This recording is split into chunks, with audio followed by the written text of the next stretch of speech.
Well, it's Sunday morning, everybody, and instead of face the press, it's time you face what's happening to Los Angeles County. This is Save LA with John Cruikshank and Mike Netter.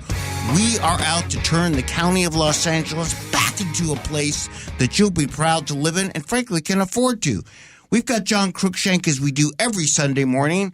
John, where are you running for? I'm going to have you repeat that every week until it sinks in. Well, certainly if I forget, I've got a problem, right? So I'm running in the 4th District, LA County, which is the southeast portion of LA County. 32 great cities starting on the north, Whittier, all the way down to Long Beach and over to the peninsula and the great city of Torrance. And, of course, we're going to save Los Angeles. We need to save Los Angeles. And Los Angeles County, it's interesting, John, because I saw an article this week that rated Long Beach as like the 10th or 12th most expensive city to live in, not in California, but actually in the United States. However, there's hope because they're still number one in crime. So I wonder what the people of Long Beach are actually getting for their money. Well, they're not getting any more for their money. They're getting less. And so this is something we talk about as our core 4 issues.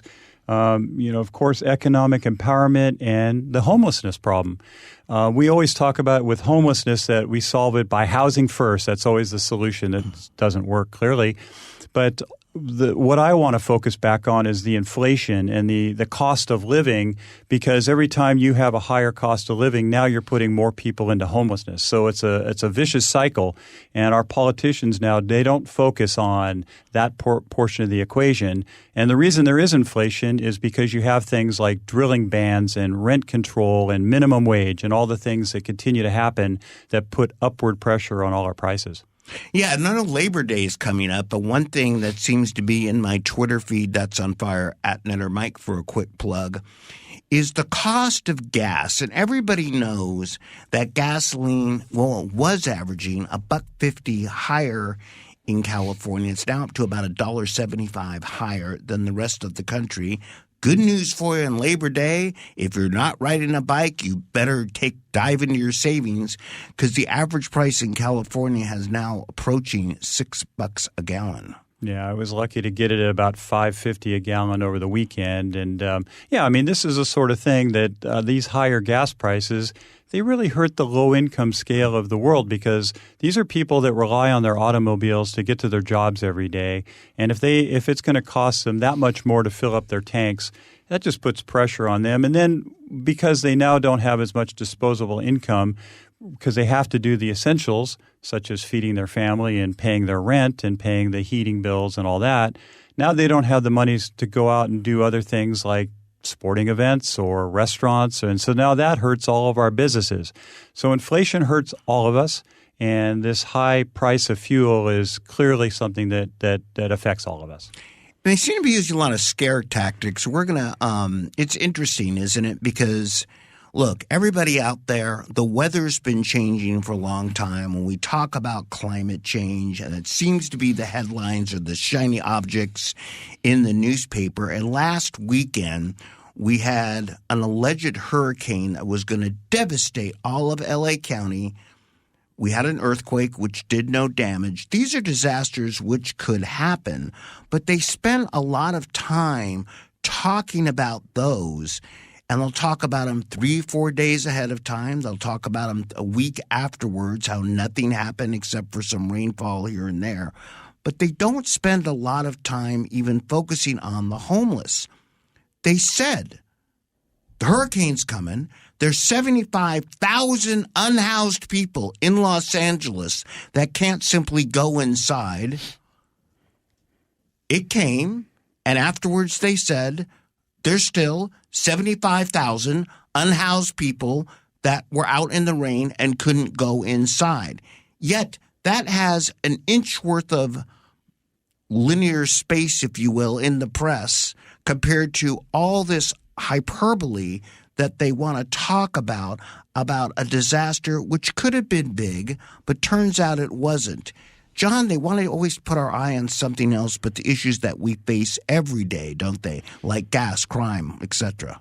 Well, certainly politicians that can't solve problems like to divert our attention away from those problems. And like you said, there's 75,000 plus homeless people before the storm and that many after the storm. But the numbers keep rising. And so if you don't have solutions for that, it's just best to maybe focus on a potential emergency. And also, I mean, LA has always been notorious. The weather people love, storm watch, whatever year it is. So that's nothing new. I don't necessarily blame all the politicians for that, but you're right. The diversion away from the real issues is the reason that we on this podcast, Vodcast, continue to focus on the real issues, because the current politicians are not doing that. They're not solving those problems. And so, yeah, great that we called it emergency, and it's good to be prepared. And all the people, the emergency responders, we appreciate their efforts. And it was great that nothing big happened. But we've got to get down to business and focus on the issues. Right. And I find it alarming, for lack of a better term, that we have, L.A. County leads the league, if you will, in many things, including drug overdoses amongst the homeless people. We've heard on Andy Bale's show prior to this what goes on in Skid Row every day. But it's interesting that Gavin Newsom declares an emergency for the hurricane before it actually happens. Yet we have so many homeless, we have so many drug overdoses running rampant, but they don't really address that as emergency, which happens every day, do they? No, they don't. I think many people start to wonder, do they want to continue to have the number of homeless out there because it keeps many of their friends employed? It becomes, I've heard the term industrial complex, a homeless industrial complex. Certainly so I don't necessarily want to go down the route of most people want to solve the problem, but I think there are many that don't necessarily want to solve the problem. And if we continue on this housing first track and not actually following some of the things that work, we've talked about many of the items that work, like the Orange County Rescue Mission. They have a success story that does not seem to be followed. And so the governor, who continues to say housing first, is he really trying to solve the problem, or what are we trying to do here? And I think going back to our current board of supervisors, I'm not sure if they really have the capability to solve the problem, so they kind of divert our attentions away. They don't. And what's interesting to me, and it's good to be prepared for a hurricane, good to be prepared for bad weather events. But the politicians, and I'm going to pick on Karen Bass, for example, who had a huge press conference on Monday morning in Los Angeles, basically saying nothing happened. She had it with Gavin Newsom, and what's interesting is Newsom's office is supposed to be in charge of the Department of Emergency Services, not the city or county of L.A., but they're really using this, in my not-so-humble opinion, as kind of a campaign platform, right? It's such a great opportunity to get in front of the cameras and show you that we're campaigning even though we're not. Everybody knows this is going to be a shock if you're listening to this. Gavin Newsom has been traveling around California. Janice Hahn takes every opportunity she can get to get our picture taken. And they do this, John, and take these disasters to get on television. It makes it harder for someone like you running a campaign to get the traction that you need, because they're using the pulpit not to talk about issues.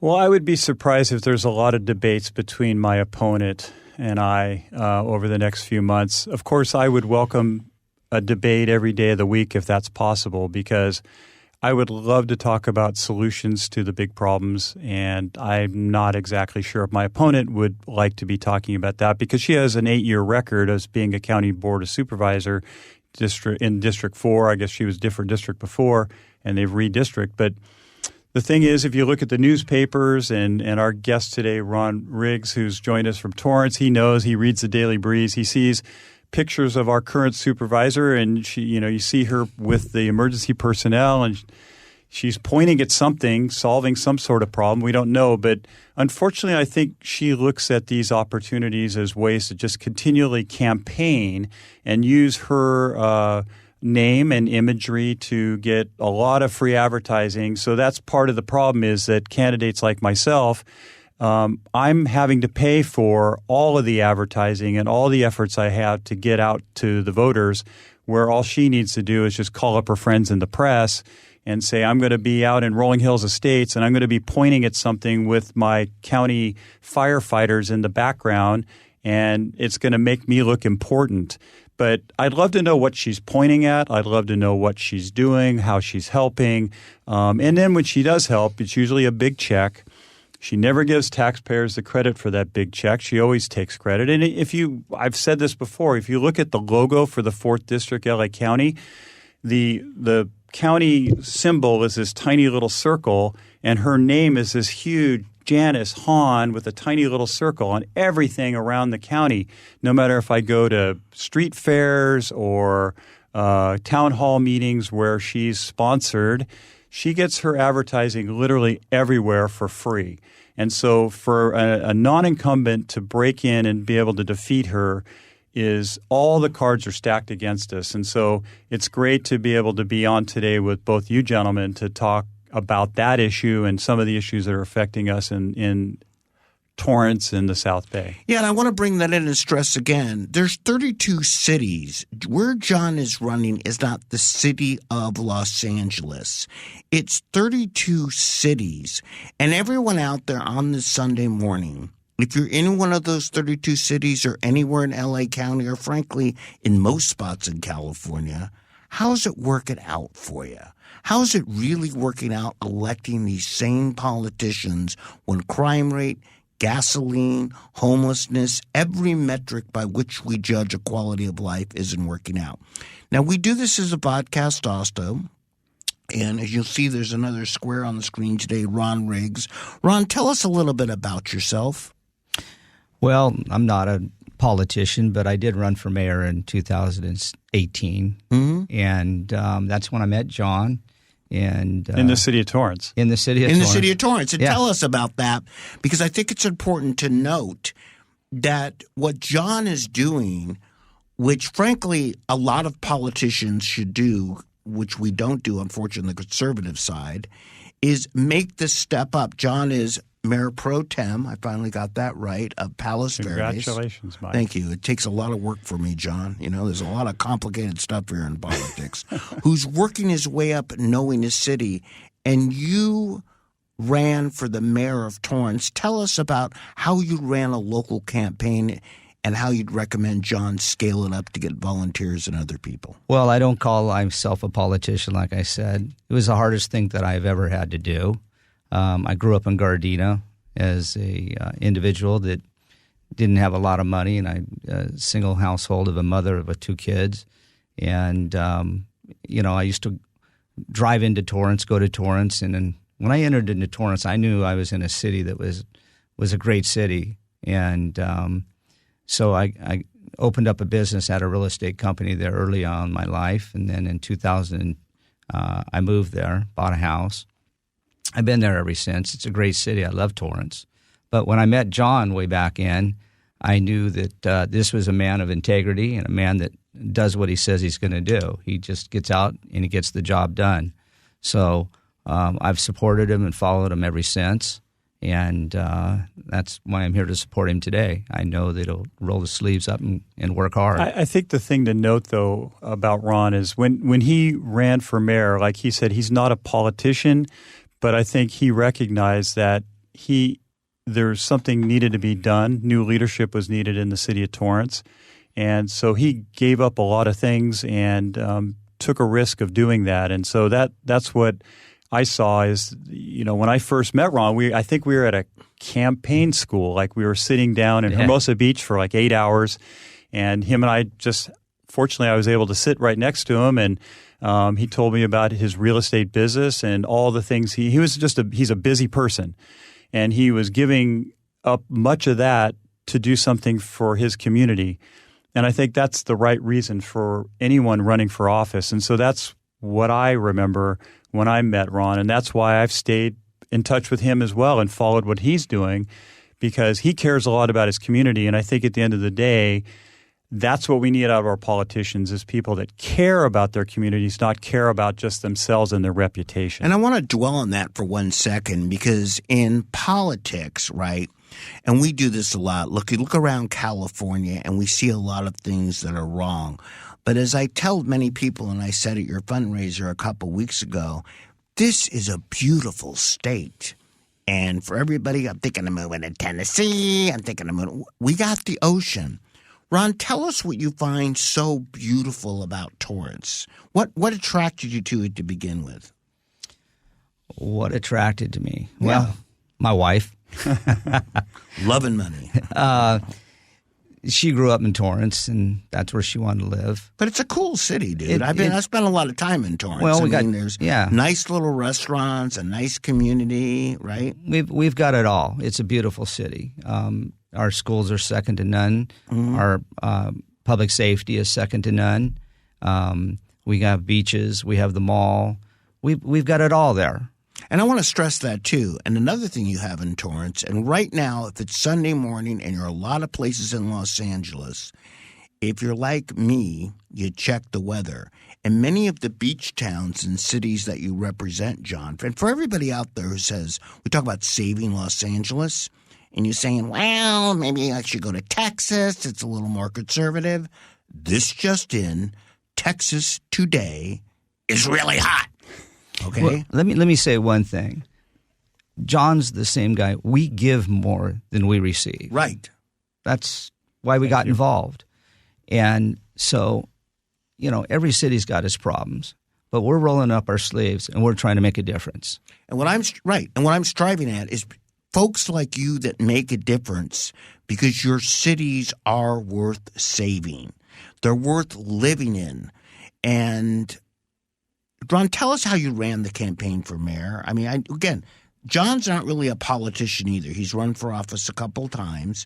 We're out today, radio show, Vodcast, is to make sure people know that John needs an army of volunteers to help move the cause forward and put up a battle against the incumbent who, frankly, is corrupting much of Los Angeles. So tell us how you did it on a city basis. Well, my slogan was people, not politics. I also saw on the side of our city trucks and stuff is a well-balanced city, a balanced city. So I just got out and started talking to people. I probably knocked every door. It was the toughest thing I ever did. But when I started talking to people and they said, I'm already voting for you, we need change. And there was one day that I came home and I froze at one of my campaign rallies. Mm-hmm. And I came home and, I've been coaching for over 40 years. I've coached probably over 1,000 students. And that's basketball. Basketball. Yeah, and let's be clear. I've coached all kinds of different sports. But I called my son up and I taught my children never give up. My first year of college, I had an instructor and said, always do 100% of what you could do and never give up because you're always going to look back and say, could I have done this? I called my son up and said, I can't do this. I'm not the best man for the job. He said, Dad, you taught me. You taught me never to give up. I'll talk to you in the morning. He hung up on me. Mm-hmm. There you go. So, I just got out and started knocking on doors. It was grassroots. I was told I couldn't do this. I was told that nobody in the history of Torrance has ever ran for mayor and not served as a commissioner or anything like that. And I just knew that we needed change. I'm being called a politician now, and I'm a people person. I listen to people. It's common sense. Well, it's interesting because they start to blur the lines, but the people that run our county, like Janice Hahn, Karen Bass, are politicians. I mean, that's all they've done for 30 years. Okay, so I don't know when you become a politician, but the people that have been doing politics for most of their natural lives, I would definitely call it politicians. People like you and John that have other careers, that have run companies, that understand how the world works outside of government. John, wouldn't you agree, bring a different aspect to how our cities and counties could be run? Well, I mean, Ron's a perfect example of what I believe is where politicians should be and where we should go.